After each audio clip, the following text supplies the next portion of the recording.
নমস্কার, সবাইকে স্বাগত জানিয়ে শুরু করছি আমাদের এই মুহূর্তের অনুষ্ঠান হেল্পলাইন। আমরা কিভাবে সুস্থ থাকতে পারি এবং সঠিক সময় রোগ চিনে নিতে পারি লক্ষণগুলো বুঝে, এই বিষয়ে বিশদে আলোচনা করে থাকি কোনো না কোনো বিষয়ের উপরে আমরা এই অনুষ্ঠানের মধ্যে দিয়ে। তবে বর্তমান সময়ে আমরা অত্যাধুনিক হয়েছি, আমাদের জীবনশৈলী বদলেছে, কিছু কিছু সমস্যাও যোগ হয়েছে, নানা রকম রোগ ব্যাধি দিনে দিনে বেড়ে চলেছে। সেই জায়গায় দাঁড়িয়ে যদি বলি হার্টের কথা, মানুষ জানে যে একটা খুব ভাইটাল অর্গ্যান আমাদের শরীরে এই হার্ট, এবং বিভিন্ন সমস্যায় জর্জরিত আজকের সময় দাঁড়িয়ে হার্ট নিয়ে নানা রকম ভাবে রোগগ্রস্ত কিন্তু মানুষ প্রচুর পরিমাণে হসপিটালে ভিড় জমাচ্ছেন, কখনো বা বিভিন্ন ডক্টরের কাছে যাচ্ছেন, প্রাইভেট চেম্বারগুলোতেও ভিড়। কি না সমস্যা হার্টে, এই নিয়ে মানুষ চিন্তিত, কারণ জানে যে হার্ট যদি কাজ করা একবার বন্ধ করে দেয়, মানুষটা কিন্তু চিরতরে পৃথিবী থেকে বিদায় নিল। কিন্তু হার্টের রোগ, নানা রকম রোগের কথা আমরা শুনি। বেসিক্যালি আজকে যে বিষয়টা নিয়ে আলোচনা করব ভীষণই গুরুত্বপূর্ণ বিষয়, এই কারণে আজকের সময় দাঁড়িয়ে হার্ট ফেইলিওরের সংখ্যাটা বেড়েছে। বহু মানুষের হার্ট ফেইলিওর হচ্ছে এখন, কিন্তু আর বয়স্কদের মধ্যে সমস্যাটা আটকে নেই, বিভিন্ন বয়সের মানুষের হার্ট ফেইলিওর হচ্ছে। আজকে আমরা এই নিয়ে আলোচনা করব, মূলত হার্ট ফেইলিওর কোন অবস্থাতে আমরা বলতে পারি বেসিক্যালি মানুষ হঠাৎ করে অসুস্থ হয়ে পড়ছেন, হার্টের সমস্যা রয়েছে, কখন সতর্ক হবেন, সচেতন হবেন, সেই কথা বলবো। কি ধরনের মানুষ নিজেকে লাইফস্টাইলে নিয়ন্ত্রণ করবেন, এবং সত্যি কি প্রতিকারের কোনো উপায় আছে, আমরা কিভাবে নিজেদের হার্টকে ভালো রাখতে পারি, তাহলে আমরা সুস্থ থাকতে পারি, সমস্ত বিষয় নিয়ে আলোচনা করব। আজকে আমার সঙ্গে যিনি রয়েছেন আমাদের স্টুডিও থেকে সরাসরি, ডক্টর প্রিয়দর্শন কোনার, সিনিয়র কনসালটেন্ট কার্ডিওথোরাসিক সার্জন। প্রথমেই ডক্টরকে অনেক স্বাগত জানাবো। নমস্কার ডক্টর, দিনে দিনে বিভিন্ন রোগের পাশাপাশি হার্ট ফেলিওরের সংখ্যাটাও বেড়েছে প্রচুর মানুষের মধ্যে। এখন দেখা যাচ্ছে এই একটাই আতঙ্ক, কোনো একটা সমস্যা হচ্ছে, একটু বুকে ব্যথা বা কিছু, মানুষ চিন্তিত হচ্ছেন। প্রথমেই জানবো যে এই হার্ট ফেলিওর আমরা কাকে বলছি, মূলত কি এটা? বেশ, হার্টকে আমরা বলি মানে শরীরের ইঞ্জিন, এটাই মূল চালিকা শক্তি। তো এই হার্টের কাজ হচ্ছে ব্লাডকে পাম্প করা, এবং পাম্প করে শরীরের উপরে মাথা থেকে শুরু করে পায়ের নিচে পর্যন্ত ব্লাডটাকে পৌঁছে দেওয়া। তো হার্ট ফেলিওর এমন একটা কন্ডিশন, এমন একটা ক্রনিক কন্ডিশন, যে কন্ডিশনে মানে এবং দীর্ঘদিন ধরে এটা ডেভেলপ করে। সেই কন্ডিশনটা হচ্ছে যে যখন হার্ট তার নিজস্ব পাম্পিং ক্ষমতাটা হারিয়ে ফেলে, বা যতটা পাম্প করা তার ক্ষমতা সেই অনুযায়ী সে পাম্প করতে পারে না, তার ফলে যে কন্ডিশনটা তৈরি হয় সেটাকে আমরা হার্ট ফেলিওর বলে থাকি। এবং এই যে হার্ট ফেলিওর হচ্ছে একটি মানুষের, হঠাৎ করে তো আর হার্ট ফেলিওর হতে পারে না, হয়তো একটা লম্বা সময় তিনি মনে করছেন যে একটা কষ্ট হচ্ছে, হতে হতে একটা সময় মানুষ এর কবলে পড়ছেন। এর কি আলাদা কোনো টাইপ রয়েছে? হ্যাঁ, এগুলো হার্ট ফেলিওরের অনেক রকম টাইপ আছে। যেমন হার্ট ফেলিওর আমাদের আপনারা সবাই জানি আমরা যে হার্টের 4টে চেম্বার থাকে, তার মধ্যে 2টো ভেন্ট্রিকেল থাকে যাদের কাজ হচ্ছে পাম্প করা, একটা রাইট ভেন্ট্রিকেল, একটা লেফট ভেন্ট্রিকেল। তো এই দুটো নিলয় বা ভেন্ট্রিকেলের কাজ যে পাম্প করা, তা সেইগুলোর ফেলিওর হতে পারে। ফেলিওর মানে তার যতটা পাম্প করার কথা সে পাম্প করতে পারে না। তো যেমন দেখুন, যদি কারোর ক্ষেত্রে রাইট হার্ট ফেলিওর হতে পারে, কারোর ক্ষেত্রে লেফট হার্ট ফেলিওর হতে পারে, কারোর ক্ষেত্রে আবার বাইভেন্ট্রিকুলার ফেলিওরও দেখা যায়, মানে দুটো চেম্বারই কাজ করছে না। এবং এগুলো একটার সঙ্গে আরেকটা ইন্টার রিলেটেড, মানে লেফট হার্ট ফেলিওরের জন্য আস্তে আস্তে রাইট হার্ট ফেলিওরও হয়। তো সেই জন্য এটা আস্তে আস্তে মানুষ এর হার্ট ফেলিওরের কবলে একবার পড়লে তার ধীরে ধীরে, যদি তার ট্রিটমেন্ট না হয়, তাহলে আস্তে আস্তে তিনি মানে হার্ট ফেলিওরের এক্সট্রিম কন্ডিশনে চলে যান। তো সে যেরকম বললাম right heart failure, left heart failure, সেরকম সিস্টোলিক ফেলিওরও হয়, ডায়াস্টোলিক ফেলিওরও হয়। কিন্তু এখন নতুন যে নামকরণ করা হয়েছে তাতে আমরা হার্টের যে হার্ট পাম্পিং এর ক্ষমতা ইউজুয়ালি বোঝা হয় ইকোকার্ডিওগ্রাফির মাধ্যমে, যেখানে ইজেকশন ফ্র্যাকশন বলে একটা জিনিস আমরা দেখে থাকি। তো ইজেকশন ফ্র্যাকশনের মাধ্যমে বলা হয় যে এটা হার্টটার কিরকম ভাবে কাজ করছে বা কতটা পরিমাণ কাজ করছে। তো সেই জন্য সেই নাম্বার মোটামুটি একটা হার্টের, যদি হার্ট ফেলিওরের তখনই বলবো যখন সেই হার্টটা তার যতটা ক্ষমতা করা উচিত সেইখান পর্যন্ত কাজ করতে পারে না। এবং দেখা গেছে যে এইভাবে আমরা 3 ধরনের হার্ট ফেলিওর বলে থাকি এখন। একটা হচ্ছে heart failure with reduced ejection fraction, heart failure with moderate ejection fraction, and heart failure with preserved ejection fraction. তো যে ক্ষেত্রে ইজেকশন ফ্র্যাকশনটা কমে 40%-এর নিচে যায় তখন আমরা রিডিউসড বলি। যখন 40 থেকে 55-এর মধ্যে থাকছে তখন আমরা মডারেট বা মাইল্ডলি রিডিউসড বলছি, মডারেটলি রিডিউসড বলছি। আর যখন আমরা সেটা দেখতে পাচ্ছি যে প্রিজার্ভ থাকছে তখন সেটাকে বলছি preserved heart function, preserved heart failure. কিন্তু হার্ট ফেলিওর মানে তার মানে এটা বুঝতে হবে যে একটা ইকোকার্ডিওগ্রাম দেখে কিন্তু একটা সাধারণ মানুষের পক্ষে বোঝা সম্ভব নয় যে পেশেন্টটা হার্ট ফেলিওরে আছেন কি নেই। সুতরাং ইজেকশন ফ্র্যাকশন একমাত্র নির্ণায়ক ভূমিকা রাখতে পারে না যে পেশেন্টের কাছে, অন্তত সেটা জানতে গেলে একজন ডাক্তারের কাছে আপনাকে যেতে হবে, দেখে বুঝতে পারবেন যে এটা হার্ট ফেলিওরের পেশেন্ট আছেন কি নেই। একদমই তাই। কিন্তু ডক্টর, আমাদের এই যে আলোচনার যে বিষয় থেকে উঠে আসছে যে এতগুলো ধরন রয়েছে, হার্ট ফেলিওর এত একটা সিরিয়াস কন্ডিশন, কিন্তু এর তো নিশ্চয়ই কোনো উপসর্গ বা রোগ লক্ষণ কিছু কিছু থাকবে, কি কি রয়েছে? অবশ্যই হার্ট ফেলিওরের পেশেন্ট ইউজুয়ালি দেখা যায় যে আমাদের কাছে যে উপসর্গ বা যে সিমটমসগুলো নিয়ে আসেন সেটা হচ্ছে যে শ্বাসকষ্ট একটা জিনিস, 2 নম্বর হচ্ছে যে তার হাত পা ফোলা, 3 নম্বর হচ্ছে যে বুকে জল জমা। এই ধরনের উপসর্গগুলো বা কাশি বা সোজা হয়ে শুতে না পারা, যখন একটু অ্যাডভান্স স্টেজে পৌঁছে যায় তখন অর্থোপনিয়া বলি, মানে যখন শুতে গেলেই তার শ্বাসকষ্ট শুরু হয়ে যায়। তো এই ধরনের সিমটমগুলো নিয়ে ইউজুয়ালি আমাদের কাছে প্রেজেন্ট করেন, কখনো কখনো চেস্ট পেন নিয়েও প্রেজেন্ট করেন। তো হার্ট ফেলিওরের পেশেন্ট এই ধরনের পেশেন্ট নিয়ে অনেক সময় আসতে পারেন। সংখ্যাটা তো এত বেড়ে যাচ্ছে দিনে দিনে হার্ট ফেলিওরের, এবং এখন কিন্তু খুব অল্প বয়সের মানুষেরও শোনা যাচ্ছে। এই কিছুদিন আগেই শুনছিলাম যেমন যে একজনের হার্ট ফেলিওর হয়েছে অলরেডি, বয়স খুবই কম, কত হবে 35 ইয়ার্স, এইরকম এজেও হার্ট ফেলিওর হচ্ছে, এবং তার থেকেও বেশি তো রয়েছে, কমেও কিন্তু হতে পারে হার্ট ফেলিওর। তো এত বেড়ে যাচ্ছে কেন ডক্টর, মানে কারণগুলো কি কি হার্ট ফেলিওরের? হ্যাঁ, এটা খুব ভালো কথা। কারণ হচ্ছে যে আজকের দিনে আপনি যদি দেখেন, একদম ঠিক কথা, যে আমাদের একটা সময় ছিল যখন আমরা জানতাম যে হার্ট ডিজিজ মানে হচ্ছে একটা বয়স্কদের হয়, কম বয়সীদের হয়তো অতটা হয় না। কিন্তু এখন আমরা দেখতে পাচ্ছি যে অনেক কম বয়সেই আমাদের কাছে পেশেন্টরা আসছেন। আমাদের কাছে মানে আমার কাছে অপারেশন হয়েছে এরকম পেশেন্ট আছেন যার বয়স 30-এর নিচে। একেবারে। তো সেই কারণগুলো তো নির্দিষ্ট কারণ একটা বলতে গেলে বলতে হয় যে হাইপারটেনশন একটা সব থেকে বড় কারণ, যে হার্ট ফেলিওরের কারণ। তো হাইপারটেনশনের ফলে কি হয়, যদি হাইপারটেনশনের আমরা শুনলে আপনি অবাক হবেন যে হাইপারটেনশনের যতজন মানে আমরা যদি দেখি তো অলমোস্ট 40% আমাদের পপুলেশনের মধ্যে হাইপারটেনসিভ, কিন্তু তার মধ্যে খুব বেশি হলে 10 থেকে 12% হয়তো নিয়মিতভাবে ওষুধ গ্রহণ করেন। তো একটা large portion of people they don't take medicines, মানে তারা ওষুধ খান না। তারা যেটা করেন যে অনেকে আবার আনইউজুয়ালি মানে স্কিপ করে যান। যেমন ধরুন কিছুদিন ওষুধ খেলেন, ডাক্তারকে দেখালেন, একটু সিমটম হলো, ওষুধ খেলেন, তারপর কিছুদিন পরে হয়তো সেটাকে ছেড়ে দিয়ে আবার বললেন না আমার তো প্রেশার ঠিক আছে, আমি এখন আর ওষুধ খাবো না। তো এটা হয়ে থাকে।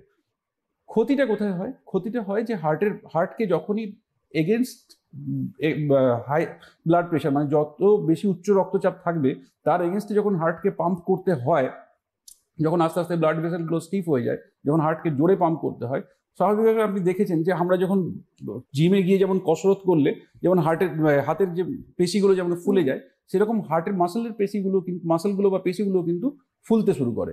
তার ফলে কি হয়, হার্টের ভেতরে যে চেম্বারের যে ক্যাভিটিটা সেটা আস্তে আস্তে কমে আসে। ফলে এটার ফলে কি হয়, এটা ডায়াস্টোলিক ডিসফাংশন বলি আমরা, যেটা আপনাকে আগেই আমরা ডিসকাস করছিলাম। তো সেই কারণে কি হয় যে হার্টের ভেতরের জায়গাটা অনেক কমে যায়। তো এর ফলে একটা যে হার্ট ফেলিওরের দিকে আস্তে আস্তে মানুষটা যখন এগিয়ে যায়, যখন তিনি আমাদের কাছে প্রেজেন্ট করেন তখন অনেকটাই অ্যাডভান্স স্টেজে পৌঁছে যায়। তো সেই জন্যে কোনো কিছু মানে এটা একটা বললাম যে হাইপারটেনশন একটা বড় কারণ। 2 নম্বর হচ্ছে স্মোকিং একটা বড় কারণ। কারণ স্মোক করার ফলে ব্লাড প্রেশারও বাড়তে থাকে, কারণ ওর কারণে ব্লাড ভেসেলগুলো আরো স্টিফ হয়, অন্য ধরনের আরো রোগ তৈরি হয়, তো যে কারণে ব্লাড প্রেশার বাড়তে থাকে। 3 নম্বর হচ্ছে ডায়াবেটিস একটা বড় কারণ। ডায়াবেটিসের কারণেও আপনার হার্টের, বা শুধুমাত্র হার্টের বলবো না, ডায়াবেটিসের কারণে ডায়াবেটিসকে একটা সাইলেন্ট কিলার বলা হয়, কারণ ডায়াবেটিসের কারণে যে কোনো জায়গার শরীরের আর্টারিতে প্রবলেম হতে পারে, ধমনীতে প্রবলেম হতে পারে। সেটা পায়ের শিরায় হতে পারে, গলার শিরায় হতে পারে, চোখের শিরায় হতে পারে। তো যে কোনো জায়গায় যেরকম হার্টের শিরাতেও হতে পারে। তো এটা একটা গেল। আর তারপরেও বড় কথা হচ্ছে যে কোলেস্ট্রল একটা বড় কারণ।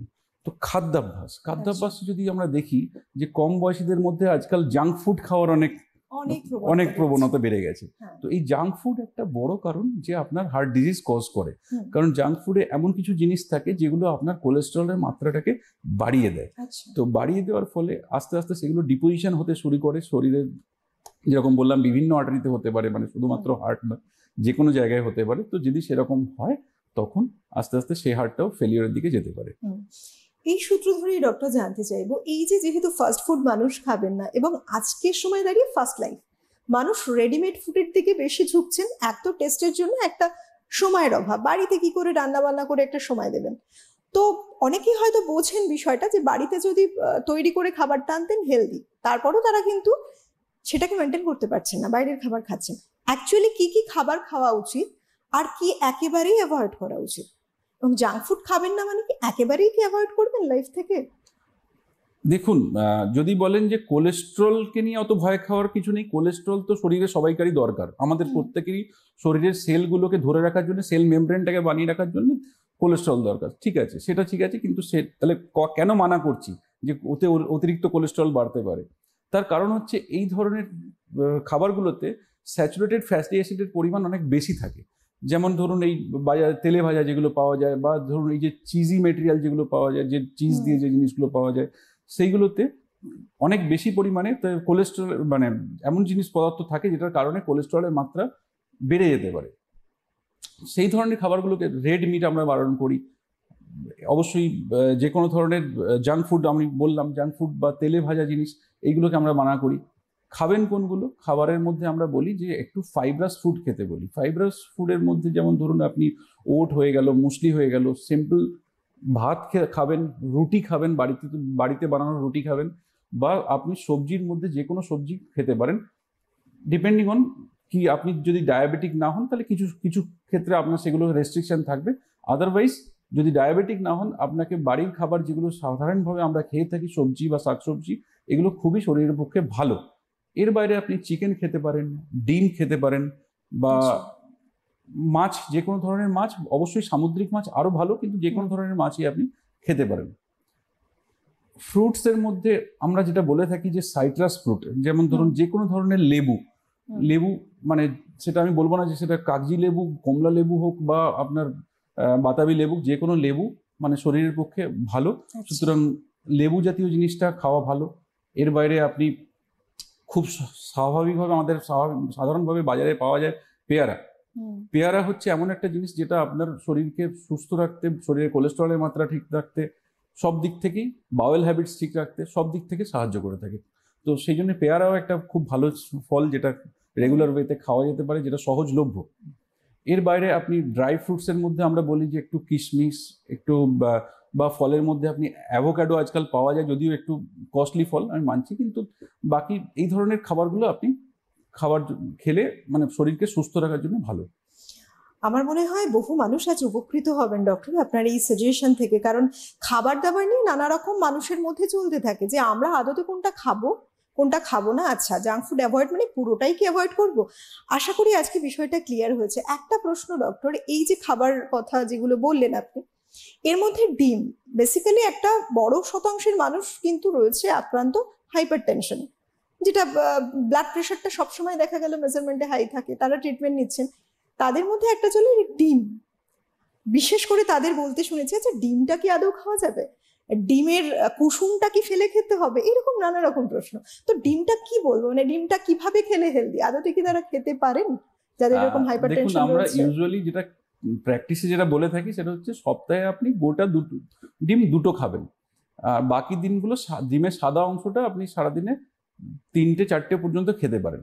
তার কারণ হচ্ছে একটা ডিম থেকে আপনি খুব বেশি হলে 6 to 8 গ্রামস আপনি প্রোটিন পেতে পারেন সাদা অংশ থেকে। আর যেটা আপনার কুসুম যেটা হয় সেটা সারাদিন আপনাকে ক্যালোরি দেবে আপনার 160 মিলিগ্রাম, 160 থেকে 170 মিলিগ্রামের মতো ক্যালোরি প্রোটিন দেবে। কিন্তু আপনি যদি দেখেন না, কোলেস্ট্রল দেবে, কিন্তু আপনি যদি থাকতে পারে, কিন্তু যদি দেখেন যে আমাদের সারাদিনে কোলেস্ট্রল রিকোয়ারমেন্ট বাইরে থেকে, মানে শরীরের ভেতরে যা তৈরি হচ্ছে তার বাইরে যে কোলেস্ট্রল রিকোয়ারমেন্টটা সেটা হচ্ছে মোটামুটি 300-350 গ্রামের মতো। সুতরাং একটা সারাদিনের ডিম, গোটা ডিম খাওয়া যেতেই পারে, সেটা খুব যে ক্ষতিকারক আমি তা বলবো না। আচ্ছা, মানে সবটাই বুঝে অবশ্যই মাত্রা ঠিক রেখে। মাত্রা ঠিক রেখে। ডক্টর, সবার আগে যেটা বোঝার দরকার যে এই বিষয়গুলো বহু মানুষ হয়তো বা কেউ মেনটেন করছেন, কেউ বা অলরেডি হার্টের বিভিন্ন রকম প্রবলেমের কবলেই রয়েছেন। তো বেসিক্যালি প্রিভেনশন আমরা সবসময় গুরুত্ব দিই এটাকে, যে কিভাবে প্রিভেন্ট করা যায়, সমস্যা যাতে তৈরি না হয় হার্টের কোনো। এবং হার্ট ফেলিওর মানে একটা ক্রনিক ফেজ, বহুদিন পর মানুষ এই ফেজটা ফেস করছেন, এমার্জেন্সি কন্ডিশন, তখন ডক্টরের কাছে যাচ্ছেন। কিন্তু প্রিভেন্ট করা কি আদৌ পসিবল? হ্যাঁ, ঠিক কথাই আপনি যেটা বললেন, আমি আপনার সঙ্গে শুরুতেই বলেছিলাম যে হার্ট ফেলিওর একটা ক্রনিক কন্ডিশন। হার্ট ফেলিওর কোনো এরকম নয়, তার সিমটমটা হতে পারে যে সেই মুহূর্তে তাৎক্ষণিক হতে পারে, কিন্তু এটা একটা ক্রনিক কন্ডিশন। তো সেটা যদি আমরা দেখি, তো প্রিভেনশনের অনেকগুলো রাস্তা থাকে। যেমন প্রথম আমি বলবো যে লাইফস্টাইল মডিফিকেশন, প্রথম শুরুতে। তো লাইফস্টাইল মডিফিকেশন বলতে আমরা কি বুঝি? যেমন 1 নম্বর হচ্ছে হাঁটার কোনো বিকল্প নেই। তো সারাদিনে অ্যাটলিস্ট 2 থেকে 2.5 কিলোমিটার একজন মানুষের গড়ে হাঁটা উচিত। যদি বেশি হাঁটতে পারেন আরো ভালো কথা, যদি নাও পারেন তাহলে অ্যাটলিস্ট 2 থেকে 2.5 কিলোমিটার, সেটা কাজের মধ্যেও হাঁটতে পারেন, বা আপনি কোনো কাজে গেলেন, আপনাকে হাঁটতে হলো, পুরো প্রতিদিন ওই কাজের শুরুতে আপনাকে হাঁটতে হচ্ছে, তো আপনি সেটাও হলেও চলবে। বা যদি না আপনার বসে কাজ হয়, ডেস্ক ওয়ার্ক হয়, তাহলে সারাদিনে একবার বেরিয়ে অন্তত 2 থেকে 2.5 কিলোমিটার হাঁটা। 2 নম্বর কথা হচ্ছে যে আপনার যদি স্মোকিংয়ের হ্যাবিট থাকলে সেইটাকে ছাড়তে হবে। যে আমি শুধু স্মোকিং বলবো না, যে কোনো ধরনের তামাকের অভ্যেস, সেটা স্মোকিং হতে পারে বা তামাকের বিভিন্ন রূপের তামাক হতে পারে, তো সেই তামাকটাকে আপনাকে ছাড়তে হবে। 3 নম্বর হচ্ছে যে আপনার যদি ডায়াবেটিস থেকে থাকে, তো সেই ডায়াবেটিসের কেয়ার নিতে হবে। ডায়াবেটিসের কেয়ার বলতে, এক তো আপনি হাঁটাচলা করলে ডায়াবেটিস অবশ্যই কিছুটা মাত্রা কমবে, কিন্তু সেটা পুরোপুরি নয়। তার জন্য আপনাকে পরিমাণ মতো ওষুধ নিতে হবে ডাক্তারকে দেখিয়ে। ডাক্তার যদি আপনার শুধুমাত্র ওষুধে কাজ না হয়, আপনার যদি ডাক্তার যদি সাজেস্ট করেন যে ইনসুলিন নেওয়ার জন্য, সেক্ষেত্রে আপনাকে ইনসুলিন নিতে হবে। মানে মুদ্রা কথা হলো যে আপনাকে সুগারটাকে কন্ট্রোলে রাখতে হবে। তো হ্যাঁ ডক্টর, বিভিন্ন সময় দেখা যায় এই যে সুগার নিয়ে বলছেন বা হাইপারটেনশন নিয়ে বলছেন, এক্ষেত্রে মানুষের এই দীর্ঘমেয়াদী একটা প্রসেসে, মেডিসিন নেওয়ার প্রসেসে অনেকে যেটা বললেন স্কিপ করে যান। মানুষ মনে করেন এই তো ভালো আছি, কিছুদিন তো একটু স্টপ রাখাই যায় মেডিসিনটা। সুগারের ক্ষেত্রে এবং প্রেশারের ক্ষেত্রে এটা ভীষণ কমন একটা পরিস্থিতি, মানুষের অভ্যেস বলা যায়। মানে এটা সত্যি কতখানি ক্ষতি করতে পারে মানুষের জন্য?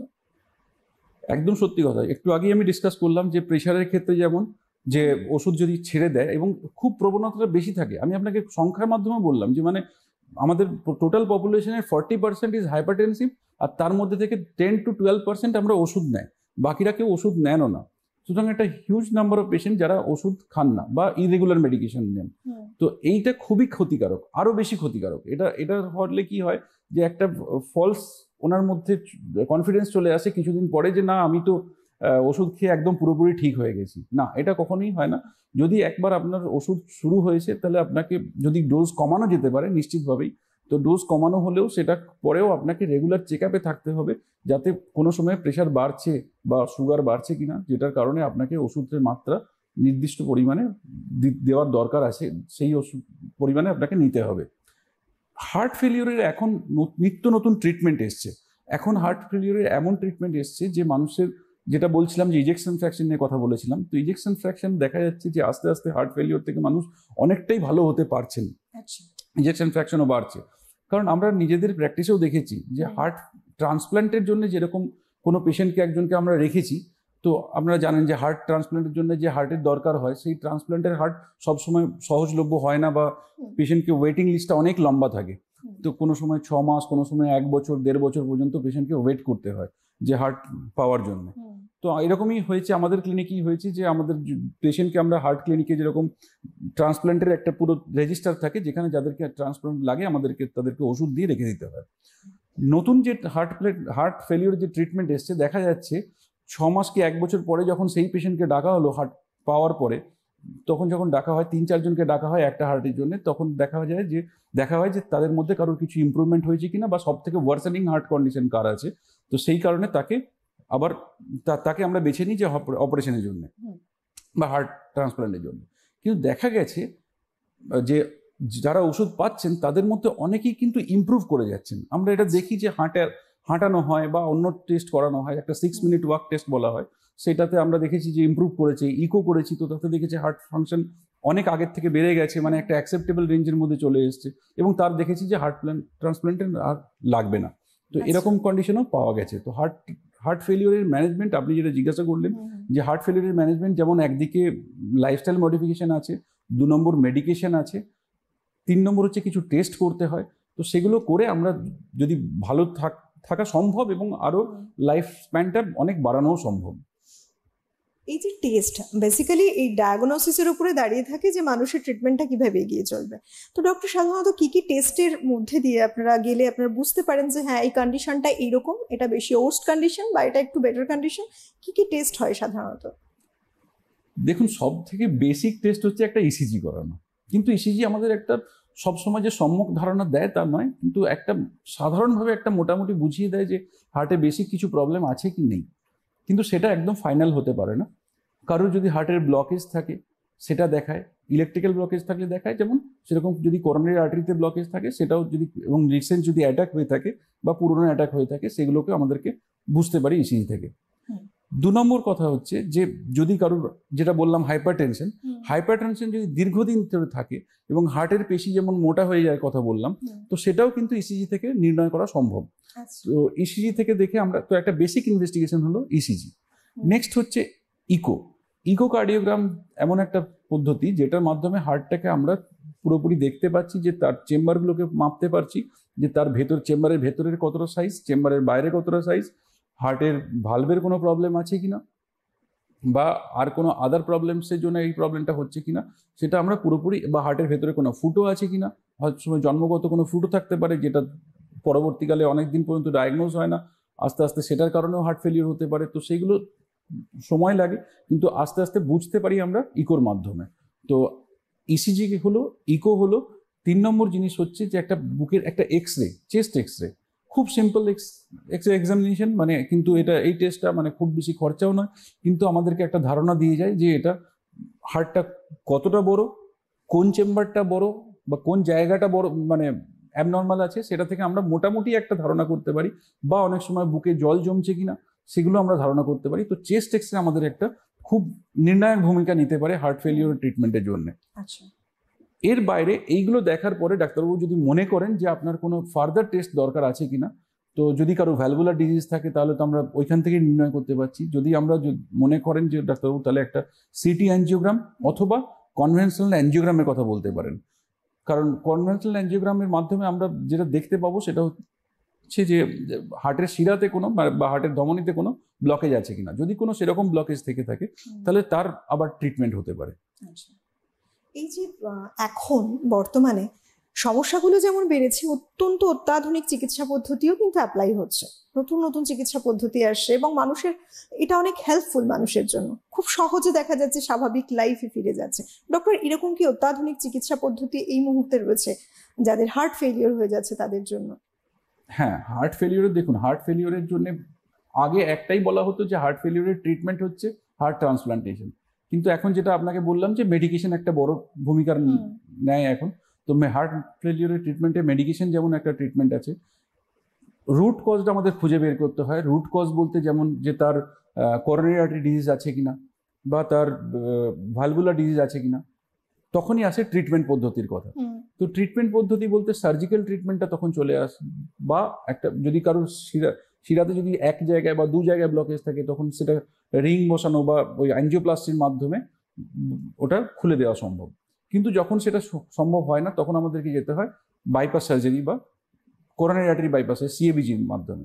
তো সেরকম যেরকম বললাম যে হার্ট ফেলিওর ট্রিটমেন্ট বিভিন্ন রকমের হতে পারে, যে কোনো কারো ভ্যালভুলার ডিজিজ হলে তাকে ভ্যালভ চেঞ্জ করতে হতে পারে, কারো সার্জিক্যাল যদি মনে হয় যে কারো করোনারি আর্টারি ডিজিজ আছে তার বাইপাস লাগতে পারে, বা যদি কারো হার্টে ফুটো থাকে সেটা বন্ধ হতে পারে। তো সেগুলো ডিপেন্ড করে যে কার কি ধরনের রুট কজটা কি থাকছে সেটাকে ট্রিটমেন্ট করা। আপনার কোশ্চেনে আসি যে এখন নতুন কি ট্রিটমেন্ট হচ্ছে। তো নতুন ট্রিটমেন্ট বলতে আমরা কনভেনশনাল ওয়েতে সিএবিজি বা বাইপাস সার্জারি বলতে যেটা বুঝতাম সেটা হচ্ছে যে বুকের মাঝখান থেকে কেটে ডান দিক আমরা ভালভ সার্জারি করতাম বা আমরা বাইপাস সার্জারি করতাম। কিন্তু এখন যে নতুন পদ্ধতিগুলো এসছে সেটাকে আমরা বলি মিনিমালি ইনভেসিভ কার্ডিয়াক সার্জারি। তো এই মিনিমালি ইনভেসিভ কার্ডিয়াক সার্জারিতে কিন্তু আর এখন আমরা পুরো এই বুকের সামনের হাড় কাটছি না। আচ্ছা, কাটছি না, তার বদলে আমরা যেটা করছি সেটা হচ্ছে পাঁজরের দিক থেকে একটা 3 ইঞ্চি বা 4 ইঞ্চি বা কখনো তার থেকেও কম কেটে আমরা এই বাইরে থেকে অপারেশন করছি। সেটা বাঁ দিক থেকে করি যখন আমাদের যখন আমাদের বাইপাসের অপারেশন দরকার হয়, যখন ভালভের অপারেশন বা হার্টের ফুটো থাকে এরকম কিছু থাকে, তখন আমরা ডান দিক থেকে অপারেশন করি। তো নতুন ট্রিটমেন্ট যেমন এসছে তার কিছু বেনিফিটও আছে। বেনিফিট যেমন ধরুন রক্তপাতের পরিমাণটা অনেক কমে যায়, পেশেন্ট দ্রুততার সঙ্গে সুস্থ হয়। যেমন আগে পেশেন্টকে আমাদের হার্ট অপারেশনের পরে আমাদের যদি কনভেনশনাল ওয়েতে এখনো করি যেগুলো, তাদেরকে আমাদের অপারেশন থেকে ভর্তি থেকে মানে হসপিটালের থেকে ছাড়তে আমাদের মোটামুটি 5 থেকে 6 দিন লাগে। যদি আমরা মিনিমাল ইনভেসিভের মাধ্যমে করি সেটা তাকে 2 থেকে 3 দিনের মাধ্যমে ছেড়ে দিতে পারি। তিনি তার কর্মক্ষেত্রে ফিরে যেতে পারেন উইদিন আ উইক, মানে 1 সপ্তাহের মধ্যে তিনি তার নিজের কাজকর্ম আবার সব শুরু করে দিতে পারেন। তো সেই ইনফেকশনের রেটটাও অনেক কম থাকে, যেহেতু কাটাকুটিটা কম হচ্ছে, অ্যাডভান্টেজ তো অনেক বেশি অ্যাডভান্টেজ থাকে এই নতুন ক্ষেত্রে। আর একটা নতুন পদ্ধতি এখন এসছে, সেটা হচ্ছে রোবোটিক সার্জারি। ভীষণ পপুলার হচ্ছে এখন অতটা পপুলার হয়ে উঠতে পারেনি যেহেতু অ্যাভেলেবিলিটি অত বেশি নেই, কিন্তু হ্যাঁ আমরা এখন শুরু করেছি, সেটা হচ্ছে রোবোটিক সার্জারি। রোবোটিকের মাধ্যমে এখন যেরকম বললাম যে বাইপাস এবং ভালভ সার্জারি এগুলো সবগুলোই করা সম্ভব হচ্ছে। সত্যি তাই, অত্যাধুনিক বলে না যে অত্যাধুনিক চিকিৎসা পদ্ধতির মাধ্যমে মানুষ কিন্তু এই সুবিধাগুলো পেতে পারে। কিন্তু ডক্টর, আর একটা প্রশ্ন, যে বাইপাস সার্জারি নিয়ে এখনো কিন্তু মানুষের মধ্যে বেশ কিছু ভয় রয়েছে। হ্যাঁ, এটা আদৌ মানে লাইফ সেভিং এর জন্য কতটা সেটা অ্যাপ্রোপ্রিয়েট, মানে কতখানি ভরসা করা যেতে পারে, সেক্ষেত্রে ডক্টর কি বলবেন? আচ্ছা, দেখুন বাইপাস সার্জারির কথা যদি বলেন, আমরা তো ডে ইন ডে আউট এই কাজটাই করি, মানে বাইপাস হোক বা ভালভের সার্জারি হোক। তো বাইপাস সার্জারির ক্ষেত্রে এখন সাকসেস রেটটা কিন্তু অনেক বেশি বলতে প্রায় বিফল হওয়ার চান্সটা খুব কম থাকে। যেমন ধরুন সাকসেস রেট প্লাস 99%-এর মতো সাকসেস রেট, 1-2% আমরা রিস্ক বলি। তো সেটা তো আমি বলছি বলে না, এটা একটা ইউরোপিয়ান এবং আমেরিকান সোসাইটির যে আমাদের যে ম্যানুয়াল আছে, যেটা আছে সেটা থেকে আমরা দেখে ওখান থেকে বলা হয় যে এই রিস্ক ফ্যাক্টর থাকলে এরকম থাকে। যখনই মানুষের কোমরবিডিটিস বেশি থাকে, যেমন ধরুন কারোর সুগার আছে, কারোর হার্টের কোনো অন্য দুটো অপারেশন লাগবে, তখন তার রিস্ক ফ্যাক্টরটা বেড়ে যায়। তো সেক্ষেত্রে রিস্ক অবশ্যই বেশি। যার দ্বিতীয়বার অপারেশন হচ্ছে, তৃতীয়বার অপারেশন হচ্ছে, তার রিস্ক বেশি।